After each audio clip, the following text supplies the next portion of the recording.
Make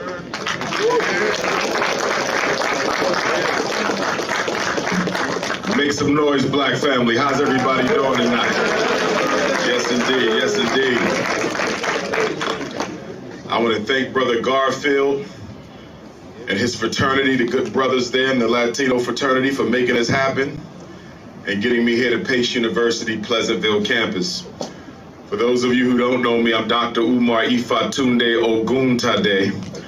I'm a doctor of clinical psychology, which I earned from the Philadelphia College of Osteopathic Medicine.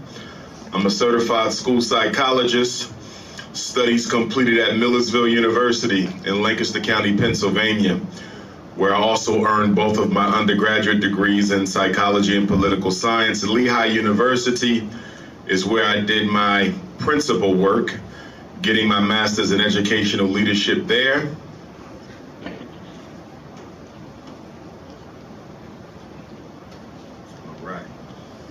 𝚂𝚗 University, getting my master's in educational leadership there, and a third master's degree while at PCOM as well in clinical psychology. So 6 degrees, 3 universities, and I'm contemplating doing something I never thought I would do again, and that was go back to the classroom to get a law degree, because we don't have a major Black educational attorney in the United States. So in my expertise as a school psychologist fighting against the misdiagnosing of our African children, and when I speak of African tonight, I'm speaking inclusively and Pan-Africanistically of all members of the African family. So when I say African, I'm talking about my Puerto Rican Africans, my Cuban Africans, my Dominican Africans, my Belizean Africans, my Venezuelan Africans. All African people are included whenever I open my mouth, because I am a Pan-Africanist. And so when I speak of saving African children, I'm talking about the brown ones too, but I don't have to say brown because they're already a member of the Black family. And so we have too many of our boys, whether they're a Spanish-speaking African or an English-speaking African or a immigrant African, too many of our African children are being labeled as retarded and intellectually disabled and reading and math disabled and ADHD and conduct disorder and autistic and emotionally disturbed and this and that and this and that, when the true problem is that they simply have not been taught in the first place. And so for those of you who are here who are parents, please make sure you fight back and push back against the over-medicalization, the over-evaluation, the over-special education of our brown and Black African boys, our Spanish-speaking African children, as well as our English-speaking African children, and all in between. Before I leave, I'm going to make sure you have my number in case you want to reach out to me.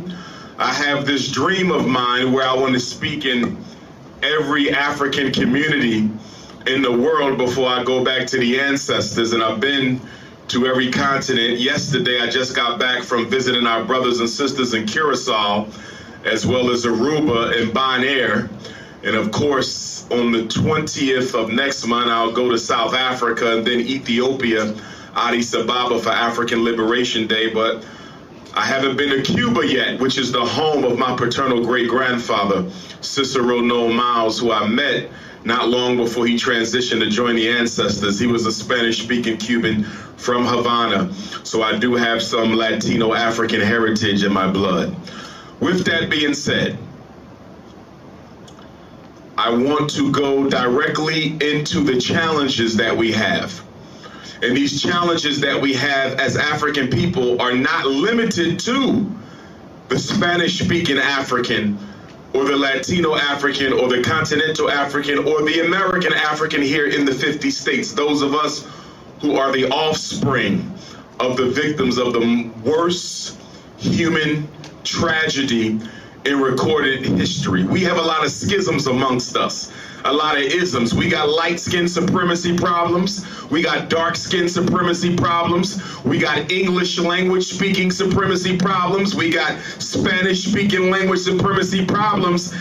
And what's ironic about them all is, or what I find to be so interesting, is that as African people in the diaspora, we tend to focus more on where the slave ship brought our ancestors as opposed to where the slave ship picked them up from. There was no place called America 400 years ago. There was no place called Puerto Rico 400 years ago. There was no New York City, Philadelphia, LA, Oakland. There was no Colombia, Venezuela. There was no Dominican Republic. Those names come later. What were you before Puerto Rico was called Puerto Rico? What were you before New York City was called New York City? What were you before Cuba was called Cuba? You were an African. All of us were. But in our sojourn across the world, the white power structure played a game that it still plays amongst African people today, and that is the game of divide and conquer and separate and rule. And they put the light against the dark, no matter what the language was. They put the Latino against the American African. They put the continental African against us. They put the Caribbean African against each other. Our brothers and sisters in Australia, they made us think we had far less in common than we actually do, exploiting superficial differences. And what makes it so interesting is the very person you don't like because they speak another language or have a different complexion or their hair texture is a little different from yours may very well be your cousin. Y'all may very well come from the same traditional African kingdom. Y'all might both be Yoruba. Y'all might both be Igbo. Y'all might both be Maasai. Y'all might both be Zulu. You might both be Swazi. You might both be Khoi. You might both be Xhosa. Look how ridiculous we are as African people to be fighting each other when truth of the matter is we may all have very well come from the very same village, our ancestors, that is. So we have to get over it, and we have to get over it quick. One of the things I always talk about when I'm dealing with Pan-Africanism is to make sure people understand what Pan-Africanism is and what Pan-Africanism is not. And I'm going to go into that right now. Pan-Africanism is the black man's oldest formal political ideology. Some people would trace its birth to the Haitian Revolution, which began on my birthday, August the 21st, but many years before I was born in 1791. Some people would trace Pan-Africanism to the Chicago Conference on Africa that took place in 1893, I want to say it was. Some people would trace Pan-Africanism to other events. I would say Pan-Africanism is as old as Africa because we are the first people to circumnavigate the planet. We were the only people on the planet all by ourselves for at least 250,000 years. Nobody else. If we don't leave Africa, white people never evolve. If we don't leave Africa, Chinese never evolve. If we don't leave Africa, you never get an East Indian, you never get a Native American. The African is the mother and father of all human groups. Those groups come from us. They are in our DNA. And this is indisputable now. We've had the Harvard Genome Project. We've had all kinds of research, black and white research, that proves beyond a shadow of a doubt that Africa is the cradle of civilization, that the black woman is the mother of all civilization, and the black man is the father of all civilization. There is no humanity without us. Every group on the planet comes from us. We're the only people who came from God. Everybody else came from us. Which is interesting because when you get into the religious conversations, and as Pan-Africanists, we don't take no issue with religion. We believe in freedom of worship. I don't care if you're a Hebrew, I don't care if you're a Christian, I don't care if you're a Seventh-day Adventist, a Jehovah's Witness, a Muslim. It makes no difference to me. Your religion is only my concern to the extent that it interferes with your ability to struggle for African liberation. If your Christianity does not stop you from struggling for African liberation, I have no issue with your Christianity. If your Islam does not stop you from struggling for African liberation, I have no issue with your Islam. If you being a Jehovah's Witness or a Methodist or an Episcopalian doesn't stop you from struggling for African liberation, I have no issue with you. But on the flip side, if you say you cannot struggle for African liberation because your God doesn't allow you to see color, we have a problem. I can't struggle with you. If you tell me you can't work with other African people because they haven't been saved, or they haven't taken their shahada, or they haven't undergone a particular religious experience, if you say you have to be of my own belief in order for me to struggle with you, I have a problem, because now your religion just became the enemy of African liberation. And let us be real clear. No weapon has been greener. No weapon has been used more against African people at home, which is Africa, and abroad in the diaspora, than religion. It has been used to make us inferior. It has been used to brainwash us against who our true enemies are. It has been used to make us adopt a politically ridiculous colorblind agenda.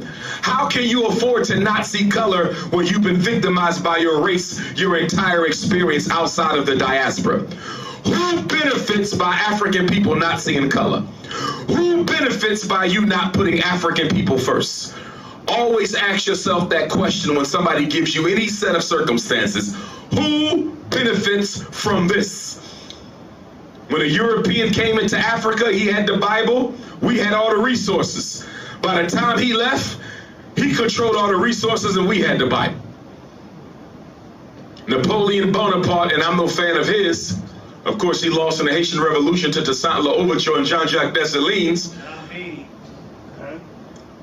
And Napoleon said, religion is what keeps the poor man from killing the rich one. I'm not against religion, but your religion must be an instrument of liberation, or it is a waste of time. I was raised Muslim and Christian, so I know all about the church. I know all about the masjid. And if I'm going to be plainly honest with you, there's no religion on the face of the earth that serves African liberation. And you cannot be a Pan-Africanist if you still got that white Jesus hanging up in your house, in your dorm room, in your car, or in your Bible. Because before we can liberate ourselves politically, before we can liberate ourselves economically, before we can liberate ourselves socially, before we can liberate ourselves culturally, we have to liberate ourselves psychologically. I want you to hear me well, Puerto Rican Africans. I want you to hear me well, American Africans. I want you to hear me well, all my Latino Africans, my continental Africans, my American Africans. There is no liberation for our race that does not begin with psychological liberation until you change the way that you think about yourself, your people, and your future. Until you change the way that you think about who we are, and what we must become, you change nothing else about us. Reparations is a hot topic right now, ain't it? Everybody's talking about reparations, this like it's some new thing. Reparations grew out of the Pan-Africanist movement. It was Pan-Africanism that gave birth to reparations, not YouTube or the YouTube opportunists. It was Pan-Africanists who gave birth to reparations. But guess what? The US government can give us $1 trillion. The French government can give us $1 trillion. The Italian government, the German government, the Belgian government, they can give us $1 trillion. But guess what?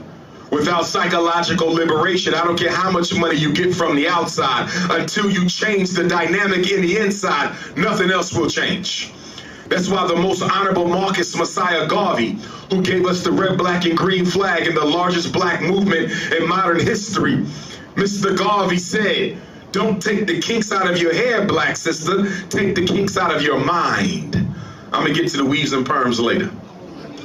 Because we cannot expect little black girls to grow up with pride. We cannot expect little black girls to grow up with self-respect while adult black women imitate Caucasians.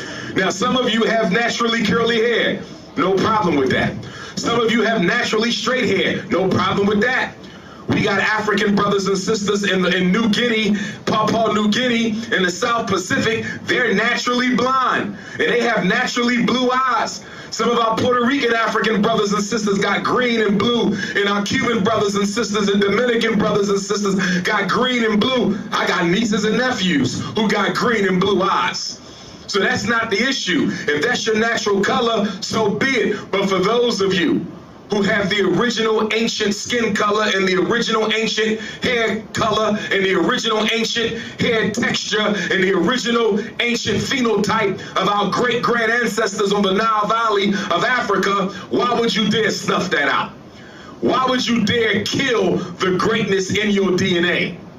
One of the greatest victories of white supremacy is that it made black people want to imitate their oppressor. And most of us now still want to imitate our oppressor. And every last one of you in here right now, I don't care if you speak English, Spanish, Portuguese. I don't care if you speak Wolof or Swahili.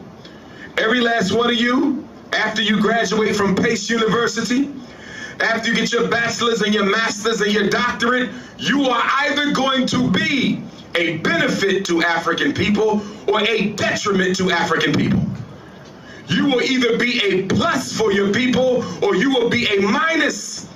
You will either be a freedom fighter for African people or you will be a part of the coonocracy. Some of you can't wait to join the coonocracy. Some of you go to sleep dreaming of being a coon. You can't wait for the white power structure to draft you and offer you a job to sell out your people. You got coons all over the world. You got Ghanaian coons, you got New York City coons, you got Puerto Rican coons. You got all kind of African people selling out their people around the world. But let me get back to what Pan-Africanism is. Point number one, and these are in no particular order. I will be authoring a book on the principles of Pan-Africanism because we need that. Number one, all African people are one family. All African people are one family. Whether you are in Puerto Rico speaking Spanish, whether you are in Senegal speaking Wolof, whether you in South Africa speaking Zulu, whether you are in Kenya speaking Maasai, whether you are in Brazil, the largest African community outside of the continent is Brazil. They speak Portuguese. It doesn't matter where you are, whether you got the straight hair or the curly hair or the nappy hair. Whether you got the blue, black, purple, beautiful skin of our ancient grand ancestors, or whether you have light skin, whether you are Muslim or Christian, whether you pledge allegiance to this flag or that flag, we are one African people. We are one African family. We are one African race. Now here's the kicker for Pan-Africanists. We identify as being African before anything else. Nothing supersedes your Africanity. You're never a Christian who happens to be an African. You're an African who happens to be a Christian. You're never a Muslim who happens to be an African. You're an African who happens to be a Muslim. You're never a Puerto Rican who happens to have some African DNA. You're an African who happens to be a Puerto Rican. Why? Africa existed before Jesus existed. Africa existed before Muhammad existed. Africa existed before the Dominican Republic existed. Africa existed before any country you pledge your loyalty to, any religion you belong to, any language you speak. Africa is older than that. Your race is the only thing you belong to that God chose for you. Everything else you belong to, you chose or your parents chose. You Christian, you love your religion, nothing wrong with that. But you could leave the church tomorrow. You Muslim, you love your religion, nothing wrong with that. You could leave the mosque tomorrow. Your fraternities, your sororities, you can leave them tomorrow. Your professional affiliations, you can leave them tomorrow. Your nationality, you can denounce it tomorrow. Your language, you can change it tomorrow. What is the one thing you belong to, chosen by God, fixed at birth, that you have no control over, and that is your Africanity. And that's why we identify as African family first. I'm giving you this because too many people walking around call themselves Pan-Africanists who really are not. If you don't put the race first, you are not a Pan-Africanist. Pan-Africanism means all of us are one. So that means if you like to practice petty tribalism, if you like to put the American African above the Caribbean African, if you think you better because you're from America and somebody else is from Australia, that's not Pan-Africanism. You think you better because you light skin and somebody dark, that's not Pan-Africanism. You think you better because you belong to this religion and they belong to that religion, or your hair is straight and their hair is curly. Any tribalism in your blood prevents you from being a Pan-Africanist. That's a hypocrite. When I go to Africa, the first thing I tell my brothers and sisters, when I'm in Nigeria, I say, listen, I know we got issues here. There was a civil war between the Igbo and the Yoruba. I understand that. But when Dr. Umar is in Lagos, when Dr. Umar is in Port Harcourt, when Dr. Umar is in Enugu State, when I'm in Ogun State, we are all African people here. I don't care which family you come from. When I'm in the Caribbean islands, and I get the petty conflicts in there, I don't care if you Bahamas or Bermuda, while I'm here, we African. I don't care if you Jamaican or Haitian, while I'm here, we African. I don't care if you Dominican, Cuban, or Puerto Rican, while I'm here, we are African. And guess what? There was no benefit to slavery, but I will tell you this. Given that we are the diasporan African, which means we're mixed with the blood of every African nation on the continent, when we go back to Africa, we are the peacekeepers. See, when I sit at the table in Africa, they don't have to worry about whether I'm going to take the side of the Wolof or the side of the Mandingo. When I'm in the Caribbean islands, they don't have to worry about, is he going to side with the Puerto Ricans or the Dominicans? I'm mixed with everything, and as a result of that, I am impartial. They can trust me to facilitate that session. There's a benefit to being Pan-African. So number one, we identify as African. And let me say this, we are not racist. I want white people to get all the blessings God has in store for them. I want red people to get all the blessings God got in store for them. I want yellow people to get all the blessings God got in store for them. I want non-African brown people to get all the blessings God has in store for them. We are not interested in oppressing nobody, but we claim the continent of Africa for ourselves. And nobody in Africa who is not an African can be called so. If you are in Africa and you are not an African, you are either an invader, a colonizer, or the descendant of one. No Chinese can call himself African. No Arab can call himself African. No East Indian can call himself African. Why? Because Africa is the land of black African people. I can't go to China and call myself Chinese. So why can he come in Africa and call himself an African? I can't go to East India and call myself an Indian. So why can they come to Africa and call themselves Africans? And let us be clear. The only reason why the other human races want to come into Africa and claim that they're African too is so they receive no opposition as they go about the continent pillaging resources and stealing the mineral wealth of Mother Africa. Let us be very clear about that. I've been to China. China is very racist against African people. Very racist against African people. But yet they'll come into Africa and say, I'm an African. No, you're not. You are an opportunist. You have to learn how to think deeply and politically, because to be a Pan-Africanist, you have to be what? A statesman, a stateswoman for the African race. Yes, you should be involved in the politics of New York if you're a New Yorker. Yes, you should be involved in the politics of Texas if you are a Texan. Yes, you should be involved in the politics of California if you're a Californian. Yes, you should be involved in the politics of Puerto Rico if you're a Puerto Rican. Yes, you should be involved in the politics of Haiti if you're Haitian. But on top of your national loyalty must be your racial consciousness. See, let me explain something to y'all. White people don't all get along. I know this because I work with them. Some Jews think they better than Italians. Some Italians think they better than the Irish. Some Irish think they better than the Greeks. Some Greeks think they're better than the Anglo-Saxons. But when it comes to doing what? Making sure white folks control the economics of the planet, they stop fighting long enough to keep raping Africa, and then they go back to fighting after they take care of the business of the white race. Pakistanis don't always get along with the Indians. They got issues, but when it comes to the best interests of the Indian people, they work it out. Iraqis don't necessarily like the Kuwaitis. The Kuwaitis don't necessarily like the Iranians. But guess what? When it comes to the best interests of the Arab people, they stop the petty beef until they take care of the business of the race. Chinese don't necessarily like Japanese, and Japanese don't necessarily like Cambodians, and Cambodians don't necessarily get along with the Vietnamese. But when it comes to the best interests of Asian people, they stop the fighting long enough to take care of the business of the Asian race. There's only one race on the planet who can't stop fighting long enough to get their act together, and that's us, African people. The most honorable Marcus Garvey said we were cursed with petty differences.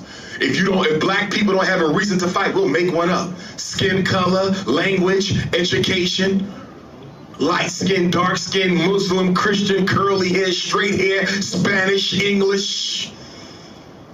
And the white power structure laughing at all of us. Because everybody needs to understand this, and this is my second point of Pan-Africanism. And Brother Garfield, keep me posted on the time. I'm gonna keep going to give me like a 10-minute, because I catch the African Holy Ghost real quick. The second point, and you better get this, because people always ask the question, why are we worried about Africa? We got problems in New York City. While I'm worried about Africa, I got problems in the Dominican Republic. What am I worried about Africa for? I got problems in Venezuela. The black community in Colombia got problems. Panama blacks got big problems. We got Africans in Mexico, big problems. Why am I worrying about Africa for? 20,000 miles away. What good is that for me? You know why? Because as Africa goes, so goes all African people. I've been all over the world, brothers and sisters. And guess what I've learned? Wherever I go, European Jews are respected. Wherever I go, European Jews got power. You know why? Because Israel is respected and Israel got power. Wherever I go, Chinese are respected. Chinese are in an economic power position. Chinese are always up